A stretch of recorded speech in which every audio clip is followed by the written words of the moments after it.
Aragón cuenta actualmente con 133 agentes pertenecientes a la unidad adscrita de la Policía Nacional. Los miembros de este cuerpo están repartidos en 3 comisarías en las capitales de provincia. Este miércoles el consejero de Política Territorial e Interior, Antonio Suárez, ha visitado la que está en Zaragoza. Allí ha podido conocer cómo es el trabajo de estos agentes y las instalaciones en las que trabajan. En ese lugar también ha anunciado que 2 consejeros más, aparte de la presidenta y de él mismo, contarán con este tipo de policías en funciones de escoltas para ahorrar.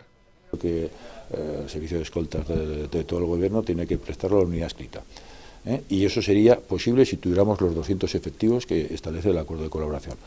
Como no los tenemos, de momento lo que sí que vamos a hacer es iniciar ese camino y plantearemos a un par, a 2 consejeros más del gobierno, el que el servicio de escoltas lo preste ya dentro de pocos días la unidad adscrita. Y es que el contrato que tiene el Gobierno de Aragón con una empresa de escoltas privados vence este mes de octubre. Asimismo ha avanzado que espera trasladar a los agentes a comisarías en propiedad y no en alquiler como están en estos momentos.